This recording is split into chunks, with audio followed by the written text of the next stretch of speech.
أعوذ بالله من الشيطان الرجيم بسم الله الرحمن الرحيم الحمد لله رب العالمين والصلاة والسلام وسيدنا محمد وعلى آله وصحبه أجمعين. Assalamu alaikum wa rahmatullahi wa barakatuhu. Welcome to Talking Point. I am your host, Muhammad. Every year we witness Palestine, this blessed land, violated by the Zionist forces. When will we see an end to this? Understanding that the plan for Palestine was a British plan and really had little to do with creating a homeland for the Jewish people. A tool to serve the colonial agenda, occupied to secure British interests in the region, both economic and political, and served as a way to disunify and fragment the Muslim Ummah even further. Today, we focus on what happened after 1948. This is the year that the State of Israel was declared and sanctioned by the international community and the United Nations, and what it's like to be a Palestinian living in the occupied territories. So let me introduce our guests. Assalamu alaikum, Shagufta. Wa alaikum assalam. Assalamu alaikum, Maryam.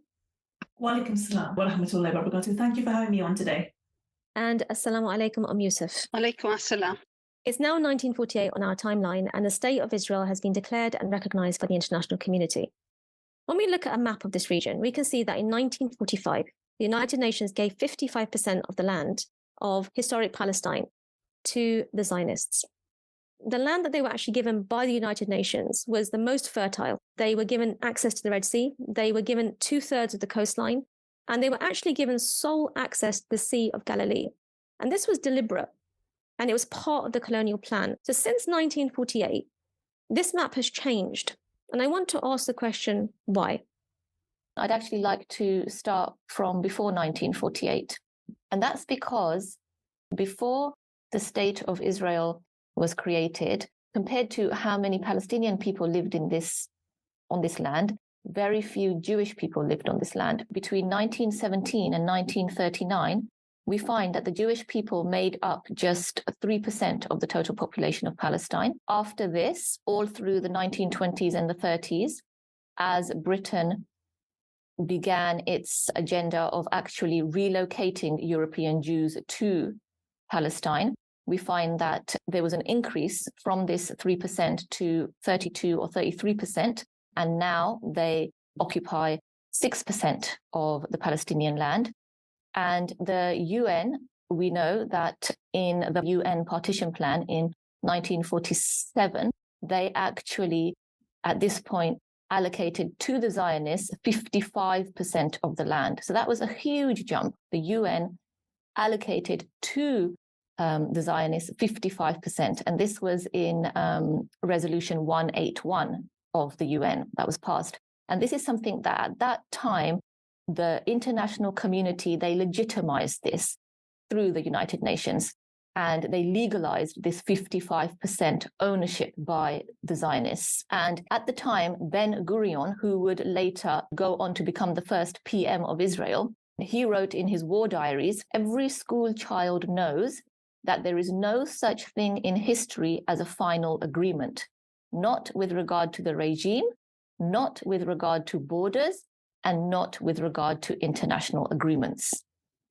So really a very telling statement. And as if that was not explicit enough, Ben-Gurion, who, some people call the founding father of Israel, when he specifically spoke about the partition plan, he said, after the formation of a large army in the wake of the establishment of the state, we will abolish partition and expand to the whole of Palestine. So it's very, very clear, hinting, more than hinting actually, at what was to come. And we know that then in 1948, when the British troops departed and the Zionist invasion took place, they now occupied 78% of the land, not the proposed 55%. And the map continued to change. And whose hand security was in, that continued to change. And we know that Israel continued to move forward in its expansion, just as Ben-Gurion had said. And, just to quote from him again, he said, it's not a matter of maintaining the status quo. He said, we have to create a dynamic state oriented towards expansion. And especially in 1967, Israel expanded into the West Bank into East Jerusalem and into the Gaza Strip, militarily occupying all of Palestine. 100% of the land is under Israeli military control. And we're going to come onto, I hope, later on, how this is actually made up between the West Bank and the Gaza Strip. But militarily, Israel has 100% of the control. And it wasn't just during that 1967 war, it wasn't just Palestine, but actually they occupied the Egyptian Sinai Peninsula and the Syrian Golan Heights, of which the Golan Heights is still occupied. Can I just come in here and look at the issue of the Zionist aims? I have a quote from Ben Gurion him as well, and he says, "We must expel the Arabs and take their places. And if we have to use force, not to dispossess the Arabs of Negev and Transjordan, but to guarantee our own right to settle in those places, then we have force at our disposal." What he's talking about here is that in order for the Jewish population to move in, for the Zionists to achieve their aims, they have to displace the people of this region. They've got to dispossess them. They've got to take their land. They've got to take their homes. They've got to take their businesses. They've got to take over whole villages, whole cities. We must do everything to ensure that the Palestinians never do return. The old will die and the young will forget. It wasn't just, and it isn't just Israeli ministers from the past. We see that this expansionist view and policy is still held today. I mean, very recently, just about a month ago, we've seen comments from the Israeli finance minister, Bezalel Smotrich, where he has commented on the village of Hawara. And I quote from him, he said, "I think the village of Hawara needs to be wiped out. I think the state of Israel should do it." So this is now 2023, whilst occupying militarily 100% of the land, they actually are still not satisfied. I just wanted to add here that, whenever anything happens in Palestine, the Ummah, the Muslim community, it ignites the feeling in the Muslim community. We see that hundreds and thousands of Indonesians go on the street and protests. And we see that, there are protests even in Western countries, also in Pakistan. We see that the Muslim community responds to this. So the changes were always according to what the Muslim community would accept as being done. Things that happened in the 1980s, if we look back in the 1960s, they would have not been accepted by the Muslim community. If we look at certain changes that happened in the 2000s, in the 1980s, people would have not accepted them. So with time, the Muslim community on the whole, the international community came to accept more and more of the changes that were happening. If in 1967 it had been possible to expel all Palestinians from the land without a reaction from the Muslim community, that would have been done. But at that point, that was not possible. So what is happening and what we are seeing is getting people used to these changes so that more changes can come. And with time, Palestine's demography can be completely changed. And as Mohammed said, be rid of the Palestinian people and be replaced by a completely Jewish population. Now, we've talked about the various wars that took place in the land of Palestine. Why is 1967 a significant war? The reason this date keeps coming up in peace talks and supposed negotiations is that the international community decided at this point in 1967 that actually they weren't too happy about this expanding state of Israel. And now, after the 1967 war, the United Nations issued Resolution 242, and the international community considers this last land grab to be illegal. But that everything up to that point, everything up to 1948 is a legal occupation and is a legal land grab. This, for us as Muslims, is hugely problematic. If we call for Resolution 242 and a return to those 1967 borders, then what we are doing is we are accepting the 1948 invasion, the 1948 massacre, the 1948 ethnic cleansing. And how can we as Muslims do that? How can we do that? We must consider all of the occupation to be illegal according to what? not according to the United Nations, not according to the international law, but according to the laws of Allah subhanahu wa ta'ala.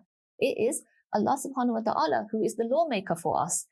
And according to his laws, all of the occupation is illegal. The Prophet ﷺ told us, whoever takes a piece of land of others unjustly, he will sink down the 7 earths on the day of resurrection. And this is a hadith in Bukhari. He will sink down the 7 earths on the day of resurrection. So for us, it is very, very important that we don't fall into this trap of accepting these 1967 borders. The consensus around the Muslim world is that people don't actually recognize the state of Israel as a legitimate state because of the way in which it was formed. But even under international law, so for example, the Geneva Conventions, which were formulated after World War II, even then, Israel is violating many of the rules from the Geneva Convention and was it accepted. So, for example, the humanitarian protections for civilians caught in a war zone, occupying Zionist state, violates all of those laws as well. So I think we, from a Muslim perspective, we need to think carefully that when we start to rely upon things like international law, has it actually helped or facilitated the Muslims at large? And I just want to add, how can it be Palestine was viewed and put out to the international community as an empty land in 1948, which we clearly see it was not? And how can it be just and right in anybody's view to repel 800,000 people from their land and home and community into refugee camps where they still live today, just like my family? I want to just say as well that in 1948, UN Resolution 194 has recommended the right to return of all Palestinians to their land. But of course, this has never materialized because it has always been made completely impossible. But the feeling for wanting to return has not gone away from the Palestinians. In 2018, they launched the Great March of Return, which was a protest that people did mainly at the Gaza border. And this was a protest that had broad support and was organized by the base of the Palestinian people, wanting to show, look, we're still here. We want to return to our land. It was, of course, brutally put down by the Israeli army, who shot people into their legs mainly, but also killed many of them, although the UN resolution gave them the right to return. In 2020, the figures that were recorded, and I'm sure that this is, it's been years since then, more land has been taken, more Palestinian land has been usurped, more homes have been demolished, more settlers have arrived. In 2020, Palestinian land was only 15% of historic Palestine. I would like to take this discussion onto the topic of the Zionist entity's policy of land grabbing. How is this affecting the Palestinians? I mean, the effect is massive. 5 of the biggest settlements. There's Modi'in Illit, which is a settlement in the West Bank. Its population is 64,000 Israeli settlers. And that was built on villages, Palestinian villages of Mitlin and Harabata and Safa and Bitlin and Deir Qadis. So 64,000 Israeli settlers came in and took over these villages and turned it into these settlements. And when you look at these settlements, they look so beautiful. Beautiful red tiled houses with neatly manicured lawns, very kind of American style. Another massive settlement in East Jerusalem, the population there is 44,000 Israeli settlers. And that was built on land seized from the Palestinian villages of Lifta and Beit Iksa and Beit Hanina. It is colonizing lands against people's will. If you look at the continual expansionist map, you can see that Palestinian-controlled areas have been becoming smaller and smaller, with only like one road maybe connecting them, and then those roads are also controlled by the Zionist entity. One of the strategies of the north of the West Bank has been cut off from the south of the West Bank by having settlements kind of ringed around it, making it really difficult for people to move from the north to the south. In addition to that, the Israeli wall, which is double the height and double the width of the Berlin Wall, which some of you may remember. Palestinians want to move from the north of the West Bank to the south of the West Bank for work. You now have to get through checkpoints. They've also taken the land from the Palestinians and designated areas for national parks that Palestinians are not allowed to use. They designate it to build Jewish-only roads. they have a planning system which facilitates building the Jewish settlements, but restricts Palestinians from building. This is about a large-scale, organized strategy that's incorporated as state policy. It's financed by the state, and the areas that are usurped are invested and regenerated using public funds to encourage settlers to move in.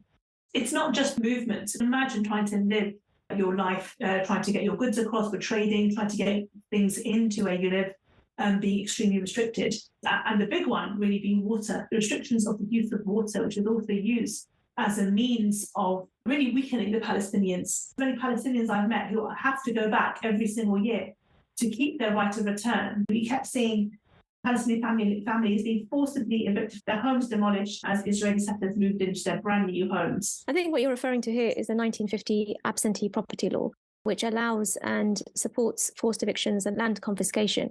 This law actually defines persons who were expelled, fled, or left the country after the 29th of November 1947, mainly due to war, as well as their movable and immovable property, and it terms them as absentees. And as a result of them being labelled or given the status of being an absentee, the property belonging to these absentees is then placed under the control of the State of Israel, with the custodian for absentees' property.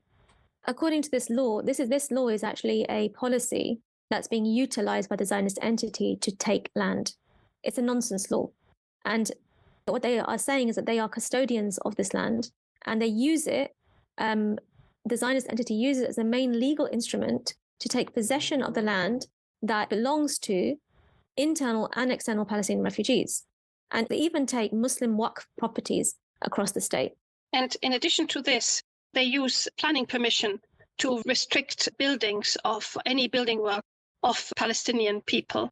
So Palestinian people are not allowed to change anything in their homes or to their homes, especially in East Jerusalem, where space is small, and with growing families, they would need to expand the buildings, maybe build more flats or so on top.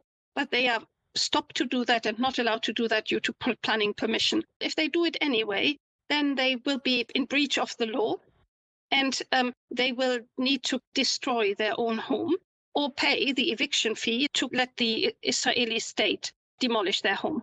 And just imagine what sort of terror and what sort of choice that is.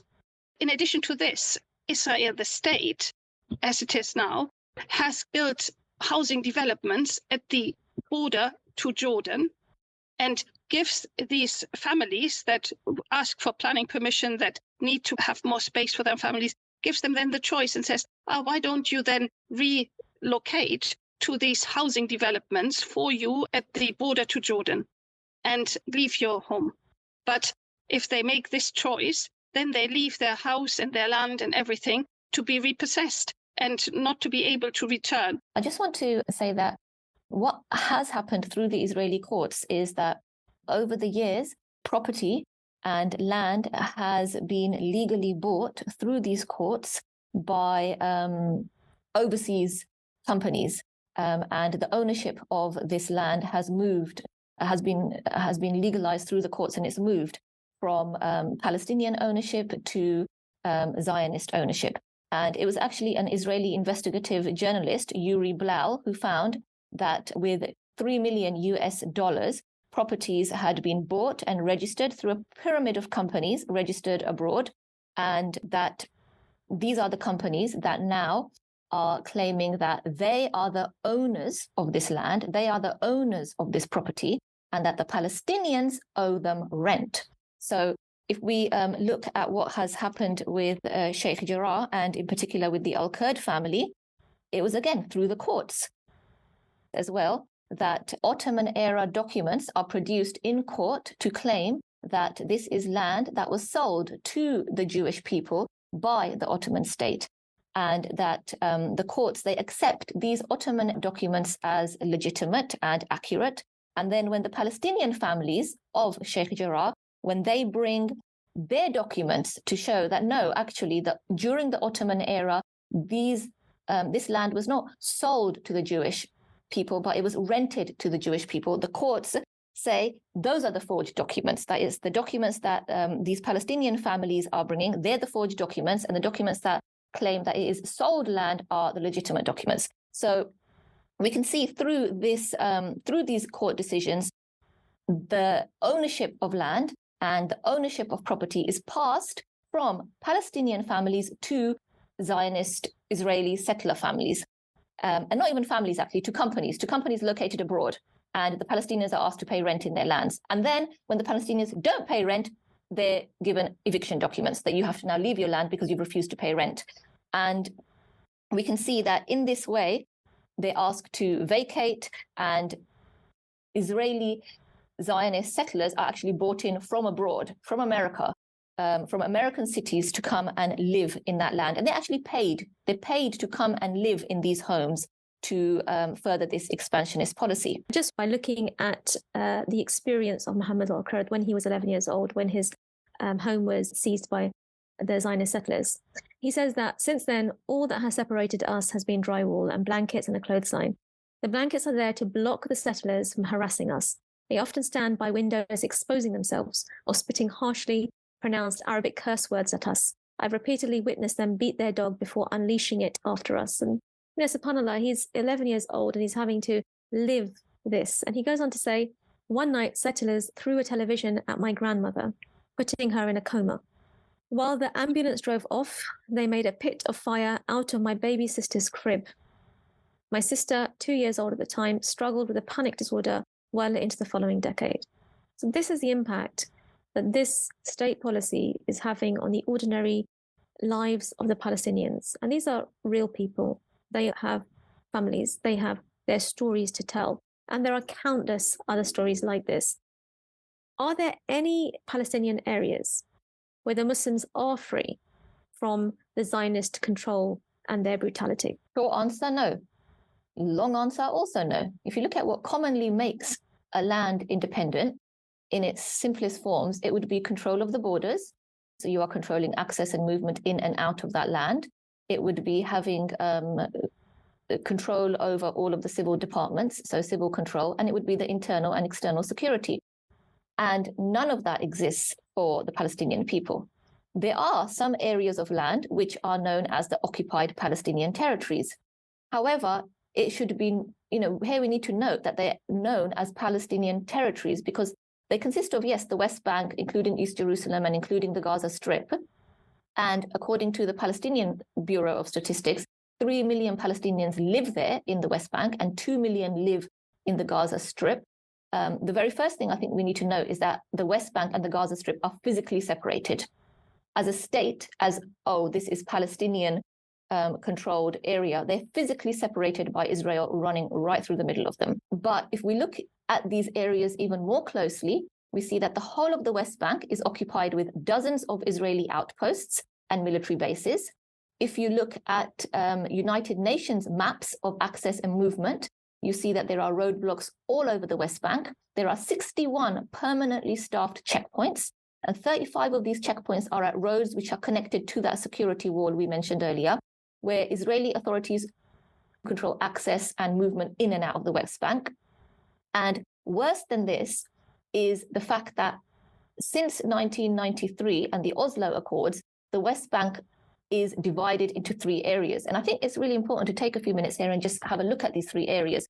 There's Area A, which is 17.2% of the West Bank, and it is under Palestinian control internally. So the Palestinians have internal security, but external security is fully under Israeli authority. If we look at Area B of the West Bank, this is 23.8% of the West Bank, and it is under Palestinian civil control, but it is under Israeli security control, internal and external security. So if we'll take these 2 areas, Area A and Area B, this is where, just to give you an idea, this is where we have the cities of Hebron, Ramallah, Bethlehem, Jenin, Jericho, and Nablus. These are all in areas A and B. Here, just to emphasize that it's the Israeli authorities that have full external security control. They retain the right to enter these areas at any time, and they often do under the pretext of security issues. And when they enter these areas, they raid homes and they detain people under the pretext of security. And if we go back to those parameters we set at the beginning about security, the Palestinians have zero control over the Israeli army coming into these areas. Now, if we go on to Area C, the largest part of the West Bank, so this is now 59% of the West Bank, it is actually under full Israeli control, with the Palestinians having no control here at all. And this is the area where we see Jewish settlements, a population of 620,000 Zionist settlers here. And that's according to Israel's own Center for Human Rights in these occupied territories. You're saying that 60% of the West Bank is under Zionist control? Full, 100% control. And the rest of it? Zero. I mean, this is a nightmare situation, isn't it? Of course. So you asked about how it impacts Palestinians. It seeps into every facet of their lives, about anything they do. And it doesn't matter the occupation they live under, controls how they can move, where they can go, where they can get educated, where they can get schooled, and also what they put on their table and eat. It's a constant control they are under. Movement restrictions, if we just look at them in a little bit more detail, we can see that we have 5.4 million Palestinians at the moment. 2.2 million live in the Gaza Strip, but we have a total of 14.3 million Palestinians in the world. So around 7 million Palestinians live in the diaspora and they were pressed to live in the diaspora due to this situation, this occupation and the terror going with it. Many Palestinians have chosen to leave. Absolutely. And not only that, on the movement restrictions they experience. If we look at people from the Gaza Strip, they can move freely within the Gaza Strip, which is a kind of a territory of about 140 square miles, 41 kilometers from Rafah in the south to Beit Lahia in the north. And most of the 2.2 million Palestinians in the Gaza Strip only ever move around in their lives within these 41 kilometers or 25 miles. So if they want to go out or leave the Gaza Strip, then they have two crossing points that they can use. One is to the Erez crossing point, which leads to the kind of land of 48. This is almost impossible for them to use. They need a special permit, which is very difficult to get. If they want to leave, otherwise, they can go via the other crossing point, which is the Rafah crossing point to Egypt. And there they have to be on a list. So you have to register to leave and then wait for your name to come up to leave. So if I give a very personal example of myself, I went to live in the Gaza Strip in 2014 when this 52-day war broke out on the Gaza Strip. The border crossing point remained closed for 2 years, and we couldn't go in or out for 2 years from the Gaza Strip. And even if there's not such a acute situation, you have to register, and then you have to wait until your name comes up, which takes a few months. So you can see how even going into the Gaza Strip has its own problems. And if you are a family living in the diaspora, living in, I don't know, in the UK, in Europe, somewhere else, or in America, and you want to see your family and you have 2-week holiday, it's a risk to take. If you can make it there and back out within 2 weeks, is often not possible. And therefore you can see how these movement restrictions place families further apart and make the relationship of the Palestinians with their land, with their families, more difficult. There's another aspect to that. Palestinians from the Gaza Strip cannot go to the West Bank, although they are supposedly, as Shagufta was saying earlier, one country. Palestinians who are from the Gaza Strip cannot go to the West Bank. People from the West Bank cannot go to the Gaza Strip. You need a very special permission to be able to do so. So even there, you can see how families are separated and have been for many years, and how this would impact on not only family relationships, also relationships of the Palestinian communities, and how this will increase fragmentation. You've worked in the medical faculty of the Islamic University of Gaza as an assistant professor. You've taught and you developed medical students and the curriculum. You have introduced, with the support of your colleagues, quality improvement into the Gaza Strip health system, and you collaborated with the WHO, the UNFPA, and the Doctors of the World during this time as well. What is it like for the Palestinians living within this strip? Bismillah ar-Rahman ar-Rahim. I worked with young students, very bright, young students who want to develop their career and have opportunities in life, not only for education, also for developing skills and so on. It's very difficult for them to achieve that. I remember one student, he had a scholarship to do a master's degree at Oxford University after he finished medical training, and he did not get permission to leave. As I was saying, you have to put your name down, and his name did not come up in time to take on this opportunity of doing the master's degree. And this was a young man, and just imagine what sort of feeling that gives to a young person like that. And there's many lost opportunities. Let's take another personal example of my son. He was 14, and he had prepared with his school to do a model United Nations exercise for which they would go to Doha in Qatar. And this was supported and funded. He had the permission, the school was going, but on the day when he arrived at the border to cross, he was not allowed to leave by the Zionist entity, to leave with his class to do this exercise for which they had prepared half a year in school. So these are opportunities that are lost for Palestinians, but the restrictions go further than movement. They apply to goods and trade. So Palestinians cannot trade freely their goods, and everything is restricted there. They cannot sell overseas. They cannot even sell to the West Bank. So a family we know, they have a factory that does tomato products like tomato paste and chopped tomatoes and things like that. They wanted to expand, but the trading restrictions did not allow them to expand within Gaza. So what they did, they went and made 2 production facilities in Egypt, because there they haven't got the same restrictions. So these aspects reduce opportunities for Palestinians, because otherwise these 2 production facilities could have been jobs for Palestinian people and could have benefited the Palestinian economy within all of Palestine. 16% unemployment in the West Bank and 47% unemployment in the Gaza Strip. 47%. So this compares to 3.7% unemployment in the UK.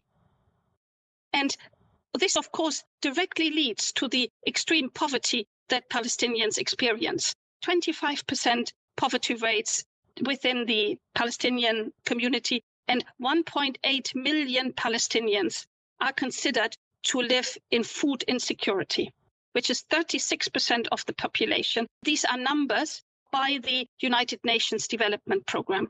So most Palestinians, about 69%, are below the age of 30. So if you put yourself into the shoes of these Palestinian, youth unemployment is 72%. What can he do if most likely he'll be unemployed? To this day, I work with groups of young researchers from Palestine. We work on research papers that we publish, setting up the research, developing it. And last year, we have published 10 research papers. So this is really just them wanting to do something and establish something that lasts and makes use of their skills and so on. I've heard stories, and you probably know firsthand, of people who need to leave the Gaza Strip for medical treatment in, say, Jerusalem, and they're not allowed to leave, or children who need to leave, who's maybe 5 or 6 years old, might get permission to leave, but none of their family members are given permission to leave. So how is this child meant to go on their own to Jerusalem to seek maybe life-saving medical treatment, which is not available in the Gaza Strip, because the Gaza Strip has, obviously been under so many restrictions for so long. It hasn't been allowed to develop at all. It's in this worse situation than the West Bank. And, we hear every year, especially in Ramadan, how the Gaza Strip is actually bombed. How do people carry on trying to live normal lives, do everything that you're saying they're trying to achieve, and be regularly bombed? An example of a very dear friend of mine, a nurse in the Gaza Strip, and last year her 13-year-old daughter was diagnosed with a very aggressive form of cancer, and there's no treatment for such things in the Gaza Strip available at all. She went to East Jerusalem for treatment. She got a permit to go, but her mother did not. She knew she was very ill, and she had to go to Jerusalem unaccompanied by her mother. And this is a really bad, really difficult situation. This is oppression, isn't it? It's harassment, actually. Eventually, her mother got a permit, but it's very difficult to imagine what this young girl experienced, and for her mother to be far away from her, and she has since passed away. You know, subhanAllah, this is not just an isolated incident. This is happening on a daily basis, and it's very widespread. What are the other ways in which control is maintained in the Gaza Strip? When we are here in the West, what we always hear about Gaza, bombings and so on, and they are terrible when they happen, and they terrorize people, but they are not the main problem that Palestinians living in Gaza would identify as their first and biggest problem. Their biggest problem is this stagnation in the Gaza Strip, where there's no possibility for development and no opportunities for them. This is their main problem. Now, the bombings, of course, they are also terrible, and they come often without even warning. So sometimes you see things build up, but sometimes you don't, and they just come. But people get surprisingly used to them while living in the Gaza Strip. On most days in the Gaza Strip, while we were there, you hear drones because of surveillance. It's something that the people in the Gaza Strip are aware of, that they can hear all the time, the drones kind of circling above them and surveilling them. The other thing, of course, is collective punishment. And the Middle East Monitor said that in 2022, 950 houses or homes of Palestinians were demolished for collective punishment. So this was not for restrictions of the breaches of the planning permissions or anything we talked of before. This is simply for people resisting the occupation, so their family get punished. If something happens across the fence, then all of Gaza gets punished either by some bombings or a full-blown war. And this is a technique to make people fear the consequences. When you look at the situation, the way this is played out in the media, where it's presented in the media, is that the Palestinian Gazans are aggressors here, that they are attacking Israel, is the words that are used. Whereas when you look at the actual attack of the IDF forces in Masjid al-Aqsa, when they stormed the compound and tied up our brothers and beat them with batons, those are called clashes. So this is how the media presents this issue.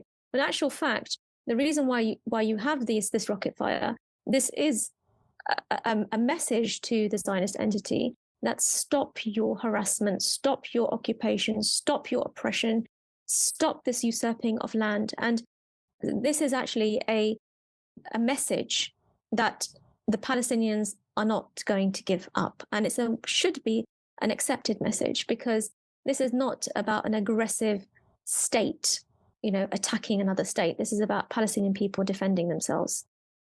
The next question I sort of had for you, Yusuf, is how does this Zionist dominance impact the Muslim access to Masjid al-Aqsa? Yes, well, the access to Masjid al-Aqsa is extremely restricted.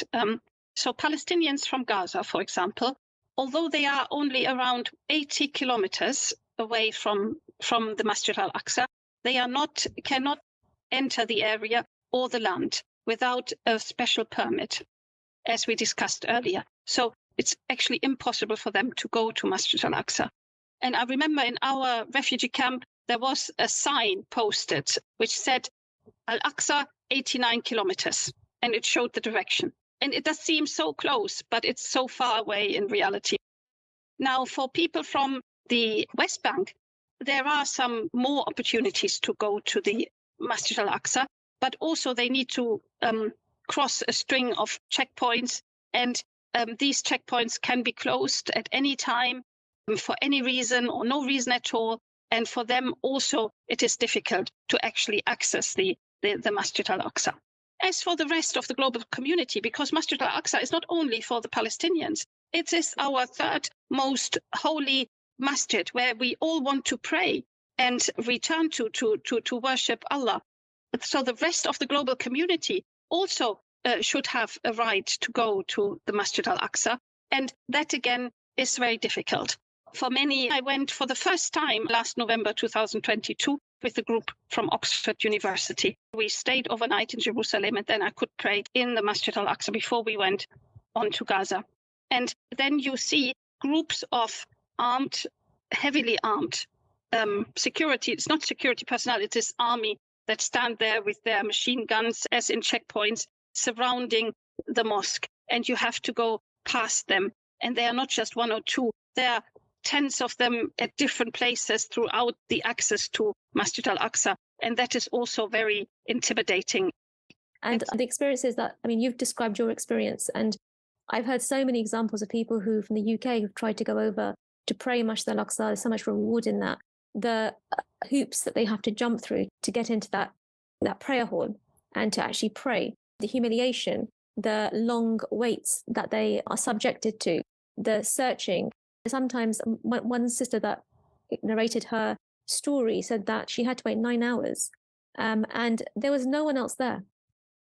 Yusuf, isn't there a restriction on the age for men, especially Muslim men who want to go and pray in Masjid al-Aqsa, where they don't always let in young men? I heard maybe if you're over 50, you'll be allowed to enter to pray, but if you're under 50, then you're not allowed in normally, or most of the time. It's only very, very rarely. Do you know anything about that? No, so I think this age limit is for people from Gaza. So people under 50 from Gaza are not allowed at all to go. People over 50, they can sometimes, get a permit, but this is also difficult. In reality, this is difficult for most people.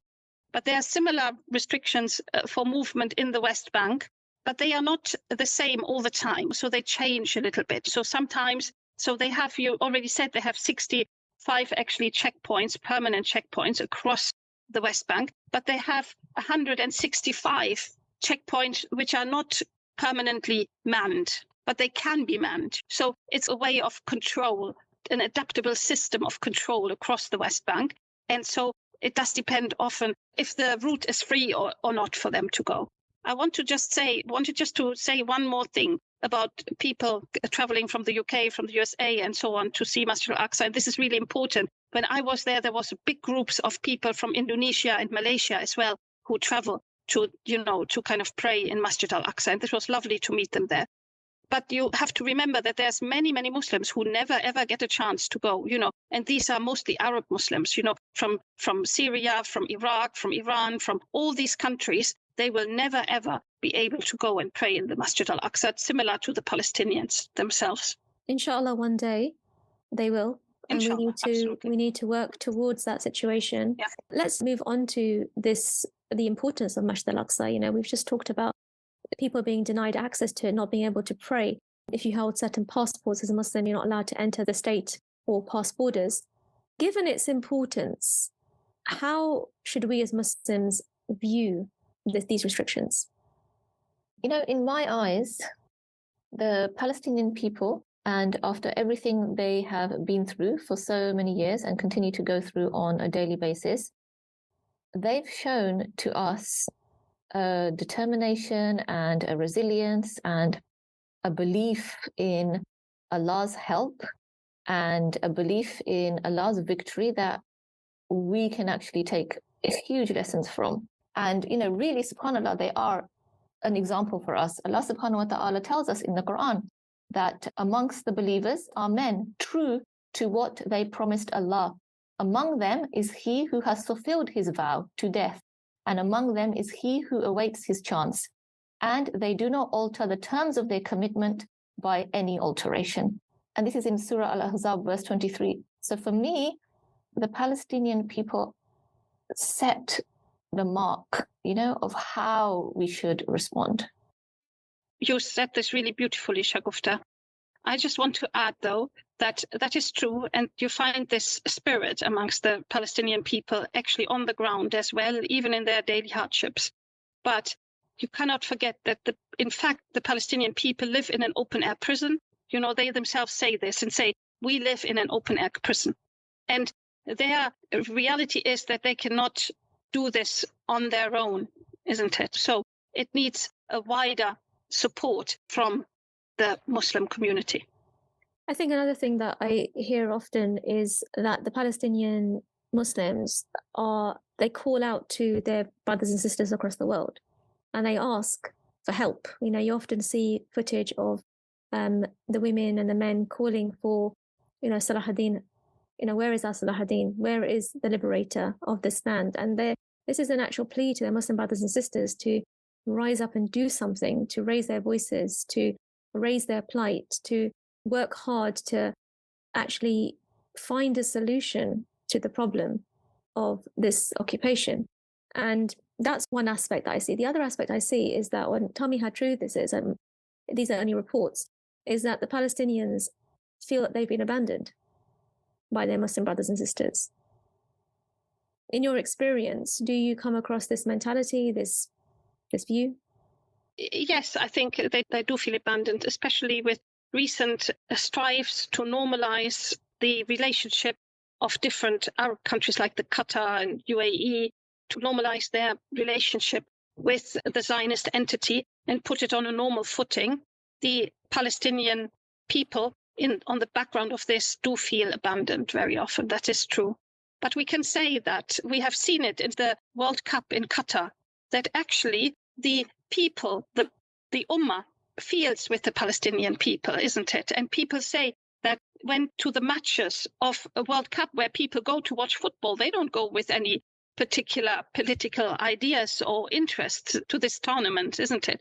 But still, you could see that the people, when they played, Muslim teams, even non-Muslim teams, they brought banners, Free Palestine, to those matches and showed their feeling for the Palestinian people, so much as to say that the Palestinians were the 33rd team that actually played at this World Cup. And I'm just saying this because it shows that although their regimes have made certain decisions, it is not necessarily the decision of the people living on the ground, even of those regimes. We could see how the reporters from different TV channels based in the Zionist entity, that they wanted to interview fans that came from places. And those fans asked, so where are you from?